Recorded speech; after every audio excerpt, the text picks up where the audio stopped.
Binge Audio. Mes très chers amis, saviez-vous que les papillons, car leurs yeux sont formés différemment des nôtres, perçoivent des couleurs que nous ne pouvons même pas imaginer? Quand nous voyons une marguerite jaune et blanche, eux l'aperçoivent multicolore, chaque pétale d'une teinte différente que je ne pourrais même pas décrire. C'est parce que dans leurs yeux, ils ont plus de récepteurs de lumière que nous. On a longtemps pensé que ce qui nous différencie des animaux, c'était notre intelligence, notre conscience de nous-mêmes et notre conscience de la mort. Mais plus les travaux scientifiques progressent, plus ces limites paraissent fragiles. On sait aujourd'hui que les fourmis et certains poissons se livrent à des processus de deuil, par exemple, ou que les singes se prennent en selfie quand on leur donne un appareil photo. Nos cousins des autres espèces sont-ils si différents de nous ? Les scientifiques nous apprennent que les éléphants font exprès de laisser macérer des fruits pour ensuite les siroter et s'adonner à l'ivresse.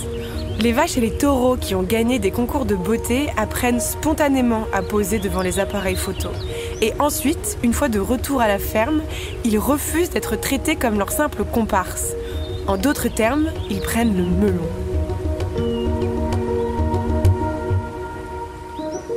Ce qui nous amène à la question de notre grand entretien spécial été. Les animaux ont-ils une âme ?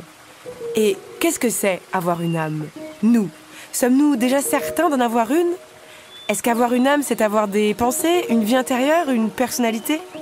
Pourquoi avons-nous tant de mal à concevoir l'intelligence animale ? Peut-être parce que accéder à leur intelligence demande de ne plus se mettre au centre et d'accepter, comme les couleurs que voient les papillons et que nous ne verrons jamais, qu'une partie du monde nous échappe.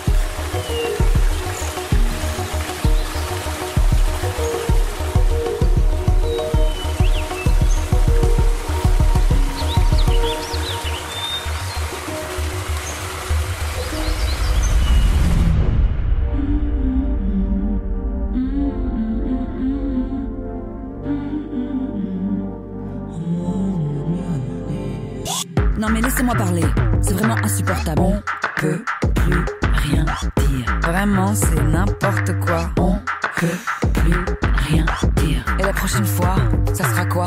On peut plus rien dire. Qu'est-ce que c'est que ça? On peut plus rien dire. On va le dire quand même. Et pour essayer de trouver des éléments de réponse, aujourd'hui j'ai la joie de recevoir Laurent Bègue-Chanclan. Laurent, bonjour. Bonjour. Alors vous êtes psychologue spécialiste de nos relations avec les animaux. Vous avez publié Face aux animaux aux éditions Odile Jacob avec un petit chiot adorable sur la couverture. Oui, c'est vrai. C'est ça. Et c'est un livre qui explore, on va dire, nos ambivalences parce qu'il explore à la fois notre affection et notre cruauté envers donc les animaux. Moi, la première question que j'ai envie de vous poser, c'est être psychologue spécialiste des relations avec les animaux. Est-ce que vous êtes le seul à exercer ce métier en France ou est-ce que vous êtes beaucoup ? Parce que ça fait un peu métier de rêve comme ça, ou métier de livre pour enfants. Oui, alors c'est un métier fascinant d'être psychologue en général. Et ce qui m'intéresse, c'est justement de comprendre nos comportements vis-à-vis des animaux en faisant des études, des enquêtes par exemple, il y a des expérimentations en laboratoire pour regarder ce qui se passe, pour l'observer et pour en rendre compte dans des articles ou bien des bouquins comme celui-ci qui sont destinés à un public large et non spécialisé. Voilà. Pourquoi vous avez choisi de vous intéresser aux animaux ? Alors, c'est une très longue histoire, mais je peux vous dire qu'il y a 6 ans, j'ai écrit un article sur les relations entre les meurtres en série et les cruautés commises sur les animaux par leurs auteurs. Et donc, je me suis rendu compte, en tant que spécialiste de l'agression, puisque c'est mon thème de recherche depuis 20 ans en réalité, je travaille beaucoup sur les comportements agressifs chez l'humain, je me suis dit que les animaux sont finalement des révélateurs de nos relations interpersonnelles, puisqu'on retrouve finalement des schémas de comportement qu'on a entre humains, qui s'applique envers les animaux. Oui, d'ailleurs, on y reviendra plus longuement tout à l'heure, mais une donnée qui m'a fascinée, moi, quand j'ai lu votre livre, c'est d'apprendre, par exemple, que si on est une femme, la probabilité qu'on frappe gravement un animal est de 39 fois inférieure à celle d'un homme. Genre, les hommes sont bien plus cruels envers les animaux que les femmes. On peut l'affirmer scientifiquement. Oui, alors il y a d'énormes résultats vraiment qui sont assez massifs sur le sujet, qui montrent effectivement que les violences envers les animaux, c'est essentiellement masculin. Et on s'est d'ailleurs interrogé avec une collègue qui est primatologue au Muséum national d'histoire naturelle. Primatologue, c'est ceux qui étudient les singes? C'est ça. Et donc, on a essayé de faire le tour de la question dans un papier là, qui justement se demandait pourquoi est-ce que les femmes semblent plus intéressées par les animaux que les hommes. Par exemple, si vous regardez les grandes primatologues comme Jane Goodall, donc des personnes qui ont fait connaître la vie des singes, ce sont des femmes. Si vous regardez dans les revues scientifiques pour les relations humains-animaux, ce sont également des femmes. Si vous regardez les candidats aux législatives, récemment, c'était des personnes, donc au parti animaliste, étaient essentiellement des femmes. Donc on a, je dirais, un lien assez privilégié entre femmes et animaux. La question, c'est pourquoi? On pourra bien sûr essayer d'y répondre. L'une des clés, c'est probablement des dispositions empathiques qui sont inculquées par la société, certainement, mais qui sont aussi très fondamentales, puisque même chez les primates eux-mêmes, on constate que les femelles sont beaucoup plus empathiques et prennent soin davantage d'autrui que les mâles. Vous pensez pas qu'il y a aussi un lien politique? C'est parce que vous l'expliquez aussi dans votre livre que la distinction qu'on se permet de faire entre humains et animaux autorise en fait après aussi toutes les distinctions qu'on se permet de faire hiérarchiquement entre les humains. Et est-ce que du coup, comme les femmes sont considérées comme un groupe, sont victimes d'être considérées comme un groupe inférieur, il y a aussi cette empathie de se dire, oui, même combat au final, on sait ce que c'est, quoi. Alors oui, tout à fait. On pourrait imaginer qu'il y ait des sortes de résonance ou d'écho. D'intersectionnalité interespèce. J'hésitais à dire le mot, mais vous avez raison, c'est le mot qu'on pourrait prononcer ici, c'est-à-dire qu'il y a des combats communs. Et bien sûr, les femmes se retrouvent là-dedans. D'ailleurs, il y a des ouvrages classiques, notamment de Carol Adams, justement, qui mettent en relation la façon dont les hommes ou les médias considèrent les femmes comme des produits, comme de la viande, finalement, et la manière dont ces mêmes hommes considèrent les animaux comme des objets. Donc, il y a effectivement des combats qui peuvent se rapprocher. D'ailleurs, il y a tout un courant, effectivement, antispéciste féminin qui met en relation très largement ces différentes dimensions. Et très sincèrement, en tant que psychologue social, je suis très sensible, évidemment, aux inculcations culturelles qui font qu'on associe un genre à une préoccupation sociopolitique. Mais tout de même, ce qui est très troublant, c'est que partout dans le monde, les régularités que j'ai évoquées, c'est-à-dire les femmes sont moins violentes avec les animaux que les hommes, se retrouvent et qu'elles se retrouvent également chez d'autres animaux, pas uniquement chez les humains. Donc je pense que, tout en reconnaissant évidemment le poids massif de déterminisme culturel, on peut également faire l'hypothèse qu'il y a des déterminants beaucoup plus fondamentaux peut-être et transversaux qui porteraient les femmes à se préoccuper plus que les hommes peut-être d'être fragiles. Voilà. C'est bien sûr une position que certains vont critiquer parce qu'elle semble stéréotypée, donc on peut l'interroger. Alors par rapport aux femmes, on constate également qu'elles sont 3 fois plus enclines que les hommes à être victimes du syndrome de Noé, c'est-à-dire d'avoir une accumulation compulsive d'animaux chez elles. Voilà, donc c'est aussi, je dirais, une sorte de biais de l'empathie en quelque sorte, voulant aider le monde animal entier, et bien elles finissent par en avoir trop chez elles, avec le risque de ne pas s'en occuper correctement, bien sûr. Vous écrivez « Nous sommes des animaux qui refusent obstinément cette étiquette ». Sommes-nous vraiment encore des animaux ? Je crois que, du point de vue biologique, il est incontestable d'affirmer que nous sommes des animaux. En tout cas, on a aujourd'hui suffisamment, bien sûr, d'acceptation et de reconnaissance des travaux de Darwin pour nous situer dans le monde animal.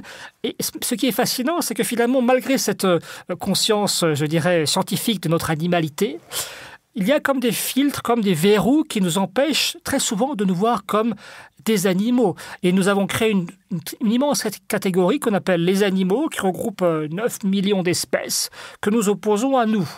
Et même les plus, je dirais, les moins narcissiques, peut-être les plus avancés intellectuellement d'entre nous, eh bien, ont du mal à se dire qu'ils ne sont que des animaux. Voilà. Et je crois qu'il y a vraiment une sorte de frontière métaphysique que l'humanisme a consacrée également, que tous les grands courants politiques, finalement, ont endossé, que les philosophes aussi, pour l'essentiel, pas tous, mais presque, ont sanctifié. Et donc, aujourd'hui, sortir de cette matrice qui oppose l'humain à l'animal, c'est très difficile. Oui, moi, il y a quelque chose, je trouve ça quelque chose d'insupportable à se dire je ne suis qu'un animal. On peut dire je suis aussi peut-être un animal ou je fais aussi partie du même vivant ou de la même planète, mais se dire je ne suis qu'un animal, j'ai l'impression Il y a quelque chose de très violent même à dire ça. Voilà, pourquoi ? Parce qu'en fait, nous avons fait de animal quelque chose qui désigne justement le manque de dignité, le manque de valeur. Nous avons depuis des siècles considéré que l'animal, c'est finalement l'inférieur. Et donc, bien sûr, lorsqu'on traite quelqu'un d'animal aujourd'hui, c'est une insulte. Le plus souvent, c'est très rare en fait que l'on considère le mot animal comme un terme positif. D'ailleurs, les synonymes de animal ou de bête sont la plupart du temps presque toujours des synonymes négatifs. Après, même aujourd'hui, lorsque tel ou tel penseur nous propose de retrouver en nous notre animalité, en fait, il sera très sélectif. Il va dire effectivement notre intuition, notre vigueur, mais en réalité, nous gardons tout de même certaines prérogatives et nous souhaitons être des sur-animaux en quelque sorte. Qu'est-ce qui nous différencie aujourd'hui des animaux ? Est-ce que c'est la conscience de la mort ? Est-ce que c'est la conscience de soi ? Est-ce que c'est une forme d'intelligence ?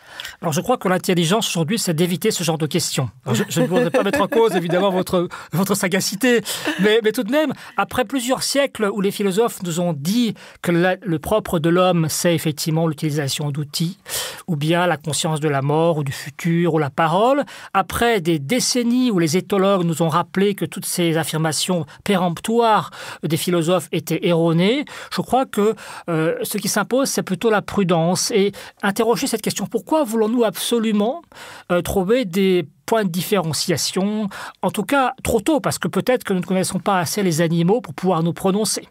Ce qui est sûr, c'est que la plupart des frontières que nous avons dressées, eh bien, comme une forme de théologie négative, on parle de discours apophatique, où justement on va dire, eh bien, l'homme, c'est ce qui n'est pas ceci, ce qui n'est pas cela. Tout cela, ça s'est un peu effondré. Donc aujourd'hui, on peut trouver des traces et parfois des formes assez complexes de culture, de projection dans le futur. Est-ce que vous avez des exemples ? Par exemple, on sait que les fourmis ont... est-ce qu'on peut dire qu'elles ont une cérémonie du deuil ? Ou est-ce que c'est anthropomorphique ? Mais est-ce qu'on peut avoir des exemples justement de coïncidences troublantes ?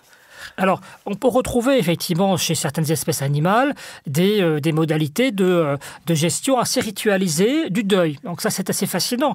Donc aujourd'hui, on parle d'une discipline qui s'appelle la thanatologie comparée, où justement, on va étudier comment dans les différentes espèces vivantes, les animaux gèrent l'existence et la présence de morts chez eux. Et donc, effectivement, alors c'est très difficile, vous l'avez dit, de projeter sur les animaux nos propres modalités de pensée, puisqu'évidemment, c'est ce qu'on appelle l'anthropomorphisme. Et en même temps, c'est troublant de voir que les animaux, notamment les espèces plus proches de nous, peut-être, on verra tout à l'heure peut-être ce que ça veut dire, mais en tout cas, ces espèces-là semblent adopter des comportements qui font penser à nos rites funéraires. C'est-à-dire, ils font quoi ? C'est chez les singes ? Voilà, chez les singes, on va observer effectivement du recueillement, on va observer une sorte de, je dirais déjà, pour certains en tout cas, des comportements qui relèvent de la dépression, qui relèvent du désengagement social. Donc manifestement, les animaux sont perturbés lorsqu'ils perdent un proche.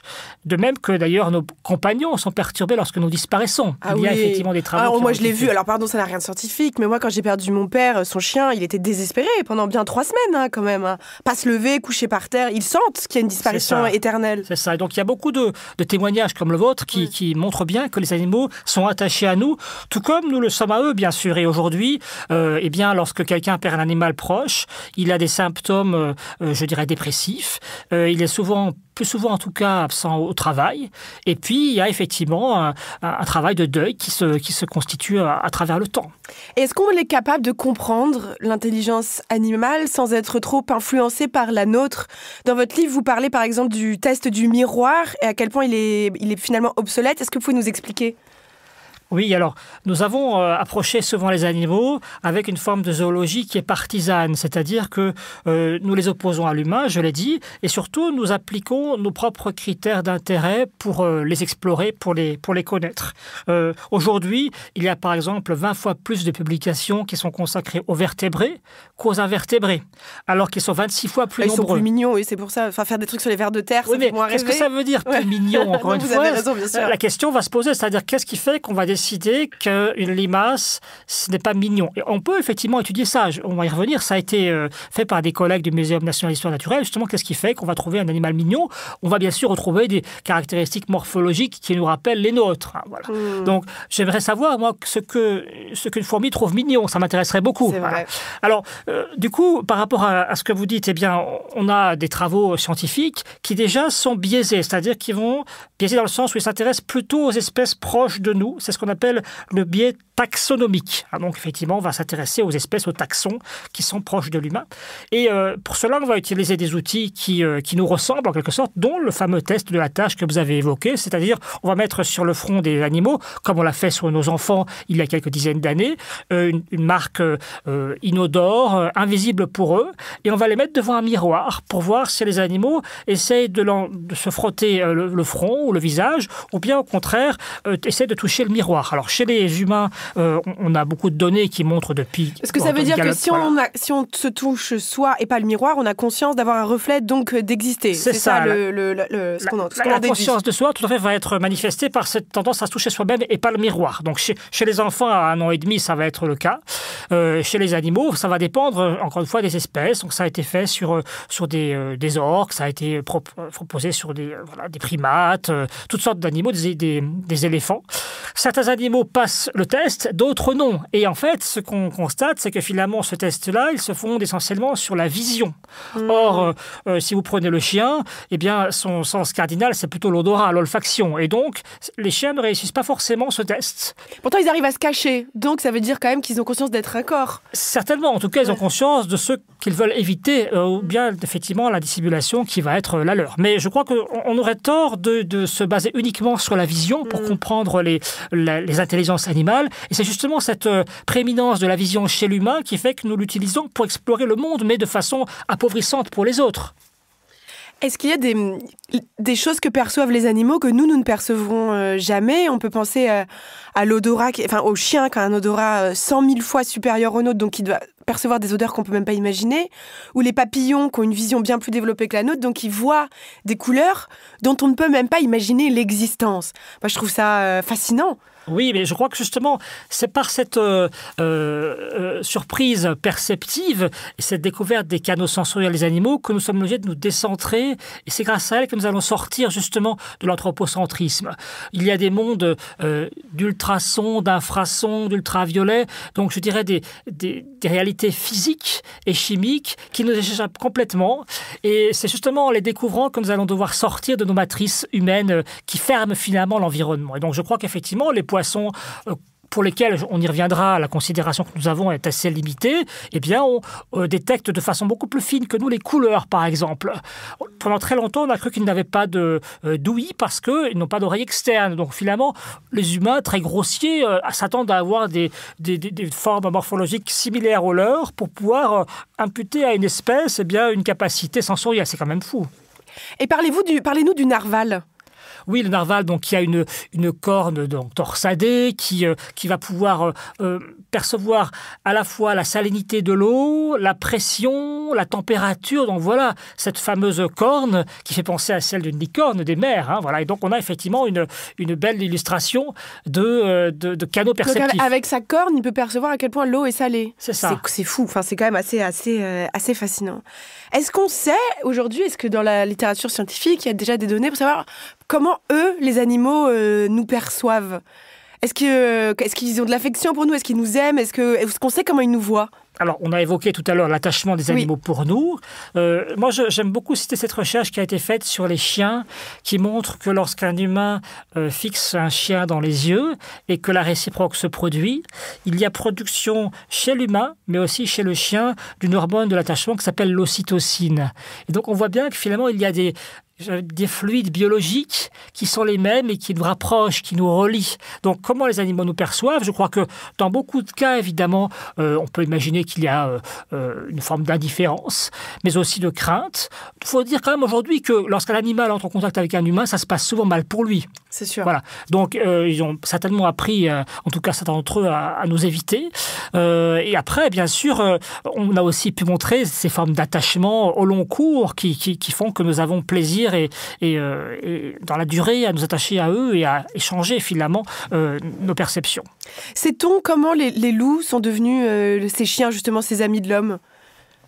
Alors, on pense que ils ont été donc sélectionnés par l'humain, donc les loups les moins farouches, finalement, on a élevé leur louveteau, certainement, qui se sont rapprochés des humains, et progressivement, les espèces, les formes finalement les plus dociles sont restées avec nous. Les femmes ont parfois allaité, justement, aussi des louveteaux qui avaient perdu leurs parents. Voilà. Alors, là aussi, j'ai découvert en écrivant ce livre des travaux anthropologiques fascinants, justement, sur l'allaitement par des humaines, d'animaux, de toutes sortes d'animaux, parfois les bébés d'adultes qui avaient été tués par des chasseurs. Et donc, on a vraiment des photographies dans des expositions anthropologiques, justement, sur cette situation de grands contacts charnels entre animaux et humains. Est-ce qu'on sait aussi pourquoi il y a cette tendresse un peu spontanée entre les enfants humains et les animaux ? Alors, il y a parfois de la crainte aussi, mais la tendresse, bien sûr, va venir du fait que les animaux, finalement, s'offrent à nous dans une forme d'absence de jugement, de spontanéité, et c'est une des raisons pour laquelle les enfants apprécient leur présence, apprécient leur existence, et les enfants ont également l'impression qu'ils peuvent leur apporter quelque chose, du soin, de l'alimentation, bien sûr, et en tirer, évidemment, un partage, en tout cas, proposer un partage de contacts, de moments ensemble, de jeux. On a l'impression qu'ils se comprennent un peu, parfois, les enfants et les animaux, instantanément, qu'il y a quelque chose qui passe, quoi. Oui, alors, il y a quelque chose qui passe, parce que, précisément, ils ont, je dirais, une forme de spontanéité, de proximité, qui peut-être n'est pas celle des adultes. Alors, les enfants tirent beaucoup de la relation avec les animaux, puisque ça va entraîner leur attention, ça va entraîner également leur capacité à prendre soin, ça va les amener à prendre conscience de ce qu'est un être vivant, ils vont découvrir la mort aussi dans beaucoup de situations parfois difficiles. Les enfants ne se sentent moins jugés, et il y a des recherches qui ont été faites, par exemple, lorsque les enfants sont exclus d'un groupe de jeux d'autres enfants, ils retrouvent chez l'animal une forme de réconfort. Est-ce qu'on sait si les animaux, ou certains animaux, ont aussi des personnalités différentes ? Bien sûr, et c'est, à mon avis, une autre entrée intéressante pour sortir de notre vision très restrictive des animaux. Tout comme les canaux sensoriels vont nous sortir de cette vision appauvrissante des animaux, le fait de leur reconnaître des traits de personnalité est très important. Donc, tous ceux qui ont un animal de compagnie ou qui en ont plusieurs savent intimement que les animaux de compagnie ne se ressemblent pas. Donc, je dirais, lorsqu'on a simplement une proximité ou bien un entretien au long cours d'une relation avec un animal, on se rend compte que les modes de réaction et de comportement ne sont pas les mêmes, et ce n'est pas uniquement de simples projections. C'est bien, effectivement, la réalité même des animaux autour de nous. Alors, les éthologues et les vétérinaires ont même adapté des mesures de la personnalité des animaux qui sont inspirées des humains. Par exemple, pour mesurer la personnalité des humains, il existe 5 grands facteurs qu'on appelle les Big Five. Il y a donc l'ouverture à la nouveauté, le caractère consciencieux, l'extraversion, l'amabilité et la stabilité émotionnelle. Donc, ces différents traits, on a adapté en fait leur détection chez les animaux. Donc maintenant, par exemple, chez les chevaux, on va essayer, ou bien chez les chiens, on va essayer d'appliquer ces différents critères avec donc effectivement des petites phrases descriptives, et on va demander aux observateurs de cocher dans une case si on observe tel ou tel comportement. Et on peut se constater qu'effectivement, les animaux d'une même espèce se différencient clairement les uns des autres. Cette différenciation, elle résulte, comme pour les humains, de paramètres endogènes, génétiques, mais également de paramètres liés à leur expérience, à l'existence ou non de traumatisme, de maltraitance ou d'affection. Et donc les animaux, finalement, en tout cas les mammifères que nous connaissons le mieux, semblent avoir clairement des traits de personnalité qui sont stables dans le temps et qui se manifestent par une diversité de comportements. Pourquoi a-t-on tant de mal alors à les considérer encore, même pas comme des égaux, déjà non comme des objets ? Alors, je crois que pour bien comprendre justement cette relation qui fait que les animaux semblent parfois proches du monde minéral, on s'en sert comme des choses, il faut se rappeler que notre relation aux autres humains n'est pas nécessairement une relation d'humain à humain, puisque l'histoire nous montre bien que nous sommes capables de faire également des humains des objets. Tout à fait. Donc je dirais que ne soyons pas surpris que des sous-humains que sont les animaux, en tout cas dans nos esprits pendant des siècles, ça a été ça. C'est finalement, la quintessence du groupe de basse statut, le groupe animal. Ne soyons pas surpris qu'ils soient devenus finalement parfois des choses, et ils le sont encore massivement, puisqu'on en reparlera peut-être, mais il y a bien sûr une utilisation des animaux à tous les niveaux de la société. Donc notre capacité à je dirais, à reconnaître autre chose que des objets dans les animaux, elle est également mise à l'épreuve avec d'autres humains. Et vous, alors, est-ce que vous pensez que les animaux ont une âme ? Est-ce que les humains ont une âme ? Je ne sais pas. En tout cas, les animaux ont une histoire, les animaux laissent des souvenirs, les animaux ont des aspirations. Les animaux nous transforment et nous touchent, donc je crois que si l'âme c'est cela, ils en ont une. Après, on a évidemment une question qui s'est posée à la théologie, c'est-à-dire ceux qui s'intéressent justement à l'âme, à des réalités extramatérielles. Alors je suis scientifique, donc ce n'est pas un sujet que je connais bien sûr, mais ce que l'on peut dire, c'est que les religieux, justement, en tout cas les grands monothéismes, ont précisément refusé aux animaux une forme de dignité parce qu'ils ne ressuscitent pas. En tout cas dans la théologie chrétienne, par exemple, dans la mesure où les animaux ne ressuscitent pas, ils ne peuvent pas avoir une âme.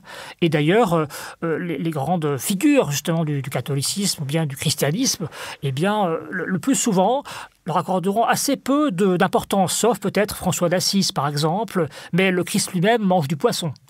Mais oui, c'est ce que vous écrivez dans votre livre. Vous citez une citation de la Bible en expliquant que c'est peut-être aussi de là dont vient la façon dont nous considérons les animaux. Vous citez cet extrait. « Dominer sur les poissons de la mer, sur les oiseaux du ciel et sur tout animal qui se meurt sur terre. » Il y avait cette idée peut-être que Dieu nous dominait et nous dominions le monde animal, une hiérarchie comme celle-ci. Voilà, il y a une sorte de chaîne des existences, une chaîne des êtres qui va aller de la pierre jusqu'à Dieu. Et l'humain, effectivement, il est juste avant les anges et avant Dieu, mais il est bien au-dessus des animaux, des différentes formes animales. Et donc cette hiérarchie, c'est finalement encore maintenant dans la pensée populaire, lorsqu'on pense finalement à l'évolution, ben on imagine une sorte de progression qui fait que l'humain est au bout, mais c'est une conception totalement erronée. L'évolution, c'est un buissonnement dans toutes les directions. Mais encore une fois, dans l'esprit que nous avons développé, notre compréhension assez fermée de l'évolution, nous croyons à un aboutissement. Oui, la forme la plus aboutie. Voilà, un aboutissement. Voilà. Et donc, évidemment, nous sommes regardés par Dieu. Et Dieu, d'ailleurs, même est dit s'être fait homme. Donc, effectivement, il ne s'est pas fait chien. Oui. Et vous parliez de Saint François d'Assise, juste pour l'anecdote, lui, qu'est-ce qu'il a fait pour les animaux ? Alors, François d'Assise, il a parlé des animaux comme ses frères ou ses amis. Voilà. Et donc, il y a aujourd'hui certains théologiens qui essaient justement de faire changer un petit peu la conception que nous avons des animaux en renvoyant à quelques figures théologiques comme François d'Assise, qui, par exemple, s'est lié d'amitié avec le fameux loup de Gubbio. On en parlait tout à l'heure au début de notre conversation. J'aimerais qu'on revienne sur cette donnée hyper intéressante que vous citez dans votre livre. Vous citez il était Lévi-Strauss, je ne sais plus ce qu'il était, mais vous citez anthropologue. Il était anthropologue, ouais, Lévi-Strauss, qui explique donc justement que la distinction binaire que l'humanité a opérée entre son espèce et toutes les autres espèces est doublement nocive, parce qu'elle inaugure un cercle maudit, ce sont ces mots. Car cette même frontière sert à écarter des hommes d'autres hommes et à revendiquer au profit de minorités toujours plus restreinte, le privilège de l'humanité. Je trouve cette formule magnifique, le privilège de l'humanité. C'est là, et on comprend que c'est vrai, oui, cette distinction, elle légitime toutes les autres ensuite par ricochet. C'est ça, c'est une sorte de modèle, une sorte d'archétype de la destitution de valeur qui fait que l'on va utiliser ensuite la figure animale pour la plaquer sur tout ce qui doit en avoir moins pour retirer effectivement de la dignité. Et donc on va bestialiser les étrangers, on va avilir les étranges, on va finalement insulter par des insultes animalisantes. Et même lorsqu'on est rempli d'une certaine volonté d'égalité et de beauté, et que l'on lance un mouvement pour l'égalité et le respect, on va stigmatiser le cochon, balance ton porc, par exemple. Donc on a du mal, finalement, à penser l'animal comme autre chose qu'un support d'avilissement. Ce qui est dommage, parce qu'encore une fois, peut-être que le cochon ne méritait pas cette désignation. Est-ce que les animaux sont un miroir pour nous ? Pour voir comment on se comporte, nous ? Ce qu'on peut dire, c'est que bien sûr, notre comportement avec les animaux manifeste évidemment notre dureté pour eux. Donc je dirais que ça met en cause notre empathie, en quelque sorte.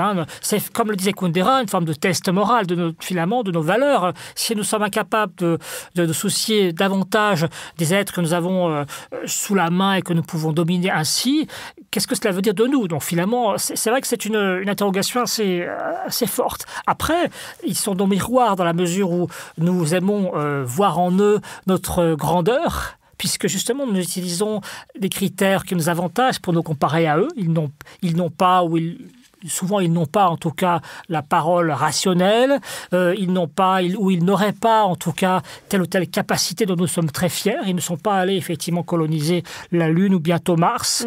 Et donc, bien sûr, nous avons toutes les raisons de croire, en tout cas nous nous les donnons, qu'ils sont inférieurs à nous. Plus je vous écoute, plus je me demande si la question qu'on devrait se poser, c'est pas plutôt les animaux nous révèlent-ils si nous avons une âme ou à quel point nous avons une grandeur d'âme.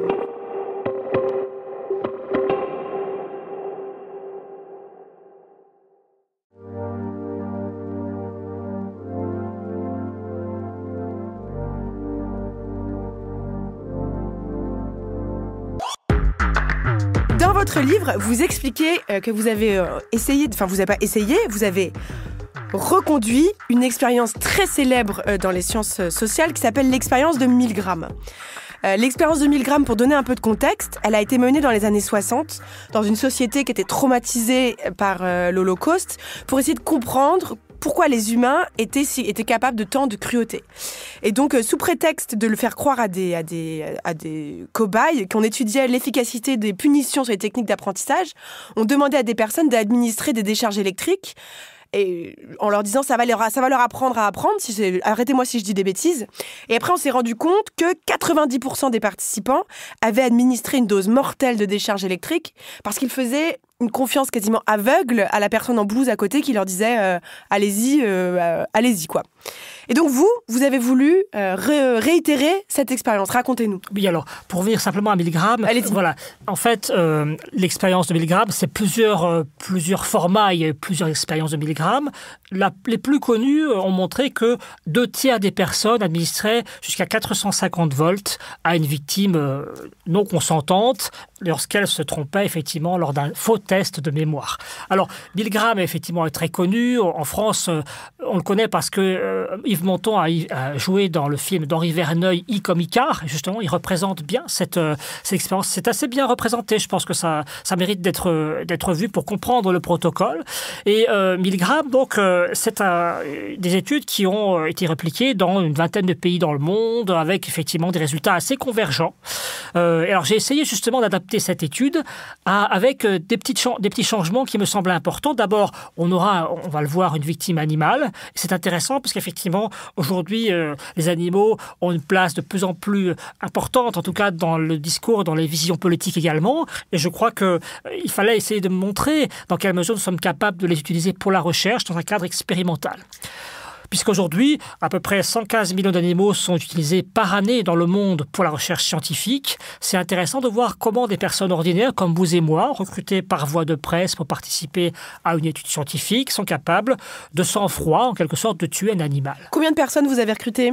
Donc, 750 personnes ont été recrutées de tous les âges, toutes les couches sociales. Elles étaient rémunérées de 15 à 30 euros pour 1 heure de participation. Et alors, qu'est-ce qu'elles devaient faire ? Alors, on leur disait qu'elles venaient participer à un protocole d'observation animale. Elles devaient regarder un poisson de 50 cm, rouge et blanc, qui évoluait dans un grand aquarium de 3000 litres. Les participants devaient voir chaque fois que le poisson passait dans un périmètre, dans une zone orangée de l'aquarium. On leur disait qu'il avait été conditionné préalablement et que lorsque une lumière verte s'allumait, il devait aller dans le bon périmètre. Le travail consistait à coder chaque fois qu'il passait dans le périmètre, appuyer sur un bouton, le comptage. En même temps, lorsqu'ils appuyaient sur un bouton, cela déclenchait une seringue motorisée qui envoyait dans l'aquarium un produit, une molécule qui était censée stimuler la mémoire du poisson. D'accord. L'idée était que le poisson réussirait mieux sa tâche s'il y avait plus de produit. Il y avait 12 doses. Le problème, c'est que le produit était toxique. Et donc, les gens, finalement, pour faire la recherche, devaient intoxiquer le poisson, donc de 0,12 à 12 doses, et on les poussait à le faire. Et lorsque le poisson recevait les doses, il y avait un faux feedback cardiaque, c'est-à-dire qu'on entendait le cœur de plus en plus erratique. Il y avait des sinusoïdes de plus en plus bizarres devant eux. Donc, les participants sentaient bien que le poisson était en train d'y passer. Certains ont continué. Combien alors ont tué le poisson ? 53% des personnes ont tué le poisson. 20% ont complètement refusé même de commencer. Et tous les autres se sont distribués entre les deux pôles. Qu'est-ce que vous en tirez, vous, comme conclusion? Alors, on peut en tirer 2 conclusions. La première, c'est que nous ne sommes pas égaux devant cet animal, puisque certains ont refusé et d'autres non. Et je me suis intéressé au profil de ceux qui avaient refusé. Quand même 20% qui ont refusé, c'est rassurant, quelque part. Peut-être. En tout cas, certains sont aussi allés plus ou moins loin. Oui. Voilà. Et donc, ce que j'ai observé, et on y revient, c'est que finalement, les femmes sont allées moins loin que les hommes. Donc, il y avait une plus grande réticence des femmes à administrer ce produit toxique à l'animal. On a également montré que les personnes qui avaient un niveau d'empathie plus élevé, qui était mesuré par questionnaire en ligne quelques jours avant l'expérience, allaient moins loin. En revanche, des personnes qui adhéraient à une vision très anti-égalitariste des relations humaines, c'est-à-dire qui considéraient qu'il était normal qu'il y ait des gens qui commandent et d'autres qui exécutent, qui pensaient que les groupes humains doivent être hiérarchisés, ces personnes-là allaient plus loin.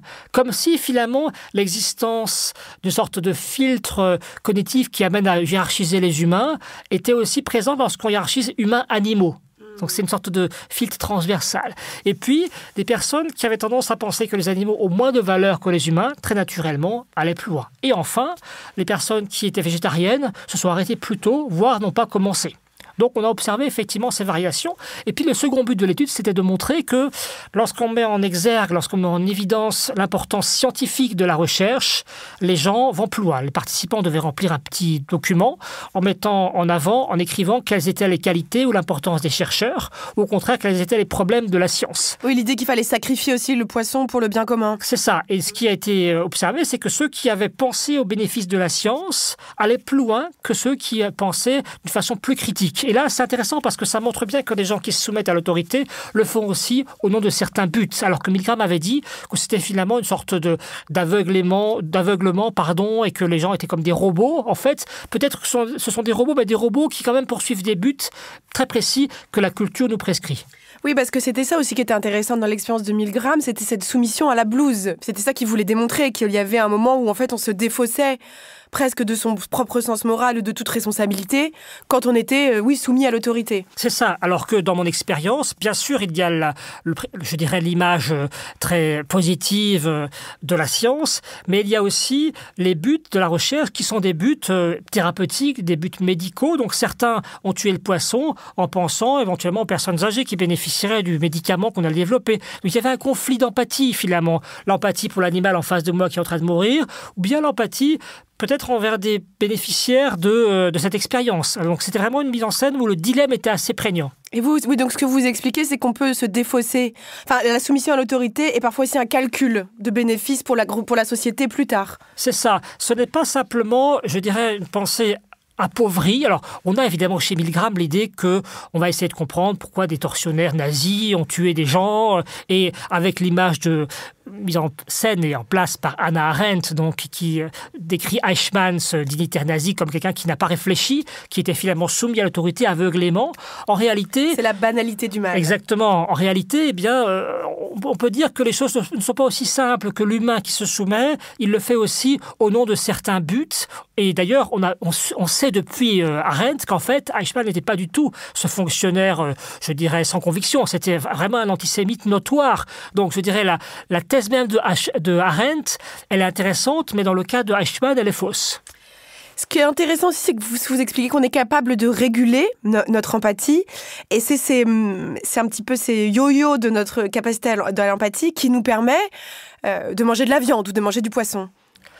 Oui, alors, bien sûr, il y a des déterminants culturels qui font que la consommation de produits carnés, de poissons, semble naturelle, c'est-à-dire, finalement, on pense qu'on en a besoin pour vivre, alors qu'on sait que c'est pas nécessaire, mais en tout cas, on peut le croire. Que c'est normal, puisque tout le monde le fait, que c'est nécessaire, effectivement, pour notre équilibre, et que depuis toujours, on le fait. Et puis, bien sûr, le plaisir de la consommation. Beaucoup de gens disent qu'ils ne pourraient pas arrêter parce que c'est trop bon. Voilà.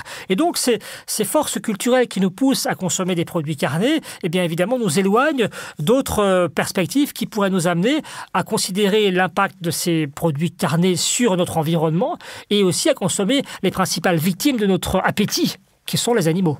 C'est pour ça que vous avez choisi un poisson dans votre expérience? C'est un animal vers qui on a peu d'affection spontanément? C'est ça, le poisson, évidemment, à beaucoup d'égards, en fait, n'est pas un animal qui suscite beaucoup d'affection. D'ailleurs, on le désigne en tonnage et pas en tête, contrairement, je dirais, au bovin, par exemple. Donc, s'il est très loin, déjà, il est sous la surface de l'eau, il a un corps visqueux, il a un corps plat, des yeux plats. Donc, je dirais, morphologiquement, déjà, il est mal parti par rapport à nous, hein. On a pu montrer, par exemple, que plus, je le disais, plus la ressemblance entre humain et animal du point de vue morphologique était importante, plus le moment de divergence évolutionnaire était proche, plus l'empathie était possible, hein. Il y a une belle étude qui a été faite par des collègues du Muséum d'histoire naturelle qui montrait que lorsqu'on présente à des gens des photos d'animaux, par exemple un oursin, un orignal, un ornithorynque, et qu'on leur demande de choisir entre les deux s'il faut n'en sauver qu'un, eh bien, on constate que les gens sauvent plutôt les animaux qui sont plus proches de nous dans l'évolution.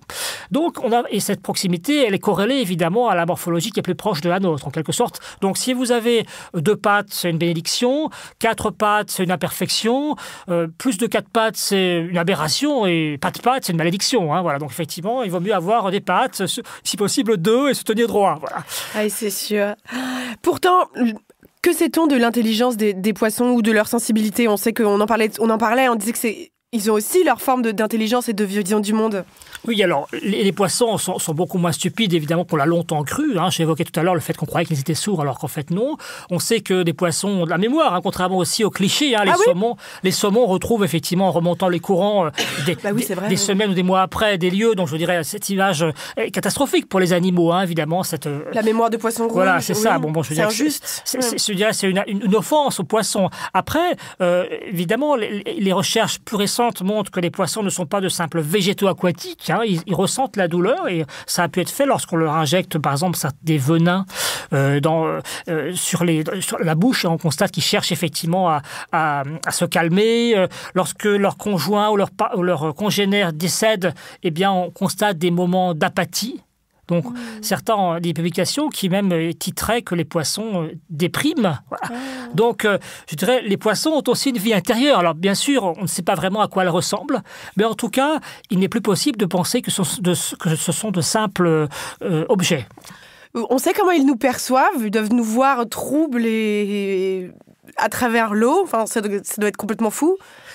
Alors, je ne me risquerais pas à faire des pronostics sur la vision des poissons. En plus, avec qu'ils ont les yeux sur le côté, voilà, là. Donc, c'est ça. En tout cas, ils nous perçoivent, c'est sûr, hein. Et donc, ceux qui ont des poissons comme animaux de compagnie, et il y en a, eh bien, certains témoignent de ce que les poissons, par exemple, les suivent. Lorsque vous vous déplacez devant un aquarium, les poissons vous suivent. Notamment, bien sûr, quand c'est l'heure de manger. Mais il y a beaucoup de personnes, et peut-être que ça va vous surprendre, mais qui sont particulièrement attachés aux poissons. Et on a des témoignages historiques qui montrent que tel orateur proche de Cicéron, par exemple, lorsque son poisson est mort, eh bien, il a fait le deuil. Voilà. Donc, il y a effectivement parfois des histoires assez touchantes qui se forment entre un humain et un poisson. Vous citiez Milan Kundera, qui écrit dans L'insoutenable légèreté de l'être, le véritable test moral de l'humanité, ce sont ses relations avec ceux qui sont à sa merci, les animaux. Est-ce qu'une société morale, ce serait une société végane ? Alors attention d'abord évidemment au terme moral qui peut recouvrir de grandes réalités. Je crois que si la morale c'est la prise en compte et la considération pour autrui, et que l'on considère que les animaux ne sont pas des choses mais des individus, eh bien, on ne peut pas ne pas penser que ne pas les consommer, en tout cas lorsqu'on peut l'éviter, ce qui est le plus souvent le cas, eh bien, ça serait plus moral. Ceci étant, je crois que la priorité, c'est de prendre conscience, évidemment, de qui ils sont. Et cela donne envie, finalement, de passer à une autre étape, qui est peut-être de les rencontrer d'une part, et puis de se former ou de s'initier à certaines cuisines qui nous permettent de garder le plaisir tout en ayant finalement peut-être une plus grande considération en acte pour les animaux. Ce serait une des plus grandes révolutions. C'est toujours un sujet de tension quand on annonce qu'on ne mange pas de viande, par exemple, en vacances ou en famille ou ailleurs. Tout de suite, on nous accuse de vouloir détruire l'agriculture, etc. Enfin, c'est une des façons de vivre les valeurs ou la politique les plus incarnées, les plus quotidiennes, mais aussi les plus riche en sources de tension, l'alimentation. Oui, en tout cas, je dirais, ça ouvre des débats passionnants. Et pour peu qu'on arrive à traduire, évidemment, ce qui nous anime et ce que nous visons, sans dogmatisme, mais avec passion. Je crois que c'est des choses qui sont contagieuses. On voit aujourd'hui que l'attrait pour la considération pour les animaux et l'évolution vers une végétalisation croissante de l'alimentation sont très présents dans les populations les plus jeunes. En France, depuis une quinzaine d'années, on assiste à une diminution de la consommation de viande. J'ai lancé il y a quelques années avec des différents signataires en France le lundi vert, qui est une initiative qui consiste à apprendre à cuisiner du végétal chaque lundi. Voilà. Donc ça a été signé par 500 personnalités qui vont de Boris Cyrulnik et d'autres. Mathieu Vidard aussi a signé. Et donc ce genre d'initiative permet de commencer un jour par semaine, parce que le but n'est pas d'enlever le steak au milieu de l'assiette, mais de le remplacer, de cuisiner des pois chiches rôtis, des légumes à la poêle, de faire des choses qui soient bonnes, évidemment, parce qu'encore une fois, le plaisir, on veut le garder. Simplement, tuer les animaux, peut-être qu'un jour, ça sera has-been. Je l'espère, moi en tout cas, je l'espère. Vous écrivez dans votre livre une phrase que j'ai trouvée extrêmement percutante. Vous écrivez « Le monde mental que nous attribuons aux autres détermine la valeur morale qu'ils méritent ». Et ça, on peut l'attribuer aux animaux, mais aussi, comme vous dites, à tous les humains discriminés. Oui. On leur prête moins de vie intérieure que d'autres humains. Oui, on a beaucoup d'exemples historiques assez fascinants. Je dirais, on leur prête moins de capacités sensorielles. Par exemple, les nourrissons, il y a encore 20 ans, on minimisait leur capacité à ressentir la douleur, de même que les minorités. Donc, on disait que les Noirs avaient la peau plus épaisse, par exemple. Voilà. Donc, beaucoup de choses servent finalement à destituer, à dévaloriser, à ne pas regarder la réalité d'autrui. Et bien sûr, lorsqu'on présente à des personnes des animaux en leur disant qu'ils ont ou non des capacités cognitive, émotionnelle, ça a un effet direct sur leur volonté d'éviter de les manger ou pas. Peut-être que certains d'entre vous ont vu justement ce documentaire sur les poulpes. Oui. Voilà. Moi, j'ai des amis qui m'ont dit « plus jamais je mangerai de poulpe ». Voilà, parce que les poulpes sont des animaux extrêmement intelligents. Absolument, mais qui le savait avant? Moi, je l'ignorais, moi-même, je l'ignorais. Alors, ce qui est fou, c'est que chacune de leurs tentacules est autonome des autres. Enfin, vous savez sans doute mieux que moi, mais expliquez-nous l'intelligence des poulpes. En tout cas, il y a un cerveau qui est distribué, donc effectivement, on a une grande capacité, je dirais, une grande sophistication cognitive, mais surtout... Et quand ils changent de couleur en fonction de leurs émotions, ça, c'est fascinant. Ce dont témoigne, je dirais, le documentaire que je trouve très touchant, c'est que le poulpe s'attache à un humain qui va le voir régulièrement, donc il y a une relation qui se crée. Et je dirais, lorsqu'on découvre cette histoire, alors bon, il y a évidemment une mise en scène, bien sûr, mais on a l'impression qu'on ne peut plus voir de la même manière cet animal. On approche de la fin de notre conversation, mais j'aimerais aborder avec vous une étude que vous avez menée pour revenir sur les liens entre la violence entre les animaux, enfin la violence contre les animaux et la violence tout court. Vous avez mené une expérience auprès d'adolescents justement sur ces liens entre la maltraitance. Est-ce que vous pouvez nous en parler? C'est une étude qui a été faite en France il y a 2 ans. 12 500 adolescents ont été échantillonnés et ont rempli un questionnaire dans lequel on posait différentes questions, dont des questions sur leur comportement avec les animaux.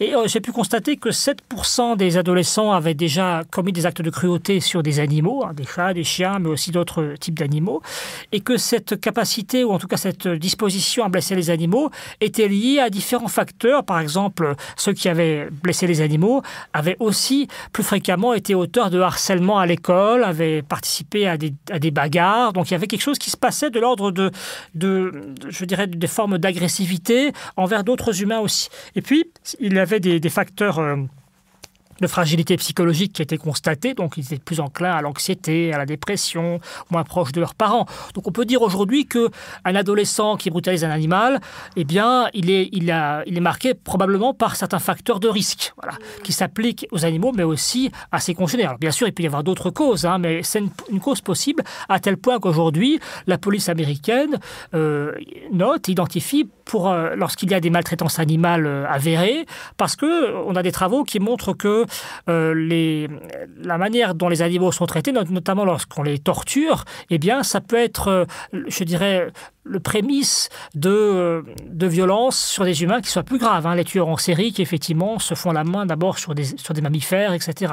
Donc, évidemment, ça ne veut pas dire on pense à Luca Magnotta, qui avait d'abord filmé quand il tuait des chatons. Enfin, bon, voilà, il y a beaucoup d'exemples, en fait. Il y a eu une revue vétérinaire qui a publié un article il y a quelques années sur 96 études qui mettaient en relation justement les violences envers les animaux et les humains, et ça ressort presque à tous les coups. C'est-à-dire qu'on a vraiment un lien très fort. Alors, ça ne veut pas dire que si votre ami ou votre enfant arrache les ailes d'un papillon, il est forcément un dangereux psychopathe. Mais en tout cas, effectivement, plus... En tout cas, les actes de sadisme... Voilà, plus l'espèce animale est proche de nous, plus c'est évidemment inquiétant. Voilà, puisqu'effectivement, ça manifeste une forme d'insensibilité vis-à-vis de ces espèces.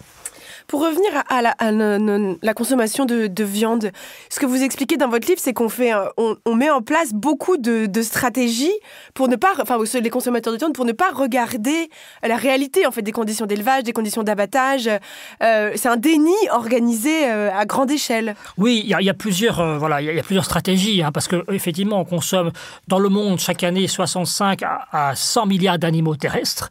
Donc c'est énorme, hein, c'est vraiment une industrie invraisemblable. Et pour arriver à supporter tout cela, d'abord on va effacer leur réalité puisqu'on ne les voit pas, on ne voit plus d'animaux, on voit des barquettes aseptisées avec effectivement dessus des formes géométriques de viande donc qui ne sont plus des animaux. Donc c'est ce qu'on appelle la désanimalisation. Et je dirais historiquement, il y a quelques centaines d'années, nous étions beaucoup moins sensibles à la présence animale, alors qu'aujourd'hui on aurait du mal à supporter de devoir arriver sur une table un animal entier. Voilà. Donc notre sensibilité finalement a beaucoup évolué, c'est ce que montrait justement le sociologue et historien Norbert Elias. Donc c'est une forme de civilisation des mœurs qui fait qu'on ne supporte plus de voir des plumes ou bien du pelage d'animal dans nos assiettes. Ensuite, nous allons également considérer que nous ne sommes pas responsables puisque, encore une fois, les animaux, il faut les manger pour survivre, c'est ce que beaucoup croient encore, parce que tout le monde le fait, parce que c'est notre nature et parce que c'est très bon. Et puis, on va également très souvent minimiser, c'est-à-dire dire finalement, moi je mange presque plus de viande. En fait, les gens vont se rassurer en se disant oui, moi je suis flexitarien. En fait, si on regarde dans le détail, beaucoup de flexitariens ne le sont pas vraiment, c'est-à-dire qu'ils mangent de la viande quand ils ont envie, c'est tout. Voilà. Donc je crois que justement, d'ailleurs, ce qui montre bien que ce label de flexitarien ne vaut rien, c'est que l'industrie de la viande a elle-même utilisé ce terme pour la promouvoir. Donc je crois qu'effectivement, il y a... si quelqu'un veut vraiment dire qu'il diminue sa consommation de viande, il faut qu'il le note. C'est-à-dire chaque repas, vous notez si vous en prenez ou pas, et vous verrez à la fin de la semaine si vous en avez pris 4, 5, 10 fois. Et ça permet justement de bien mesurer, parce que la minimisation, même chez les gens qui se disent végétariens, en fait, elle est très présente. Beaucoup de personnes dans les enquêtes disent qu'elles sont végétariennes, et en fait, lorsqu'on pose des questions précises sur ce qu'elles ont mangé, on constate qu'elles ont mangé du poisson ou parfois de la viande. La plupart des végétariens ne le restent pas. Là aussi, il y a un problème, je dirais, de continuité qui est lié au fait que l'offre est difficile l'offre n'est pas adaptée aujourd'hui. Hein. Si vous voulez manger végétarien, c'est compliqué. Et puis, une façon aussi de supporter, je dirais, de gérer notre appétence pour la viande, c'est tout simplement, on l'a dit, de retirer aux animaux leur capacité cognitive et émotionnelle. Donc, on va démentaliser. Par exemple, une étude assez marrante où on a fait manger à des gens du bœuf séché ou bien des noix de cajou. Et on leur demandait ensuite d'évaluer les capacités sensorielles de la vache et d'autres animaux. Et l'étude a montré que les personnes qui avaient consommé du bœuf séché avaient tendance à déprécier les capacités sensorielles de la vache, comme si, par une sorte de diminution de la dissonance cognitive, des personnes équilibraient leur perception. Ouais. C'est ça. Est-ce que c'est quand même mieux de manger de la viande bio ou de la viande de boucher, ce que vont tenter de faire certaines personnes ? Encore une fois, tout dépend de ce que vous visez, quels sont les critères. Il y a eu des témoignages dans des abattoirs bio qui montrent qu'en réalité, ce n'est pas le bio qui bénéficie plus aux animaux. D'ailleurs, le bio n'est pas fait pour les animaux, il est fait pour les humains. Je dirais, un animal bio, encore une fois... ça ne veut pas dire qu'il est élevé dans les meilleures conditions. Ça ne veut rien dire. Donc, si vous voulez, en tout cas, il y a, je dirais, si on s'en tient à ce que l'on sait des abattoirs, le bio n'est pas une plus-value pour le bien-être animal. Voilà. Après, tout ne se vaut pas. Bien sûr, la viande industrielle est quelque chose qui devrait être supprimé en premier, c'est-à-dire ne pas acheter effectivement des barquettes de viande dans une supérette. Bon, ça c'est évident, je dirais c'est vraiment la pire des choses. Ceci étant, on ne peut pas facilement trouver de la viande élevée en plein air près de chez soi. Et beaucoup de gens racontent cela, mais en réalité c'est très difficile. Donc bien sûr, si on tient absolument à manger de la viande, il y a une hiérarchie à faire. On va essayer de trouver, je dirais peut-être une offre qui soit plus soutenable. Et après, bien sûr, je pense que le plus intéressant, c'est certainement d'essayer de cuisiner autre chose. Parce que en réalité... En réalité, quoi? C'est vrai que si vous êtes vraiment accro à la viande, évidemment, c'est pas à moi de vous dire d'arrêter. Mais je comprends. Mais c'est très difficile pour moi de vous dire manger de la viande bio ou de proximité, parce que je pense que dans le fond, le problème reste entier. Reste le même, tout à fait. Les animaux sont-ils l'expérience la plus proche que l'on peut vivre de l'amour inconditionnel? L'amour inconditionnel. Alors... Je ne sais pas ce que c'est l'amour inconditionnel en réalité, mais dans les relations que nous avons avec les animaux, il y a le sentiment qu'ils ne nous jugent pas. Et évidemment, c'est quelque chose qui peut rester présent dans des relations affectives, même d'une grande intimité. Le fait d'avoir peur d'être jugé, d'être déclassé, et que l'amour finalement ou la proximité soit finalement favorise une sorte de désengagement, alors que les animaux semblent manifester une proximité et une fidélité à toute épreuve. Dans les relations humaines, les choses peuvent sembler plus fragiles. Peut-être qu'avec le temps, les choses peuvent être mises justement à l'épreuve, ou en tout cas peuvent se compromettre. Donc, ceux qui ont eu des relations à long terme avec des animaux ont pu constater leur loyauté, leur inconditionnalité, effectivement, mais aussi leur dépendance, puisqu'en réalité, il y a quand même une relation, effectivement, de dépendance qui tient au fait que le plus souvent, nous leur apportons l'alimentation. Donc finalement, c'est quand même conditionnel aussi. C'est conditionnel, voilà. Je dirais, bien sûr, on peut pas idéaliser entièrement cette relation, mais en tout cas, c'est une vraie relation. Et je pense que c'est cela. Donc avec ses forces, avec ses calculs aussi, parce qu'on peut pas, je dirais encore une fois, une relation, c'est quelque chose qui se construit à travers les déterminismes qui nous traversent chacun, l'animal comme l'humain, si on veut les opposer. Eh ben, merci beaucoup, ce sera un très beau mot de la fin. Merci beaucoup d'avoir été avec nous, Laurent Bègue-Chanclan. Je rappelle le titre de votre livre, Face aux animaux. Merci aussi à notre chargée de production, Charlotte Bex, notre réalisateur, Quentin Bresson. C'était On peut plus rien dire, spécialité hors série Les animaux ont-ils une âme? Et vous l'aurez compris, la réponse est oui. Bon été à vous tous et on se retrouve très vite.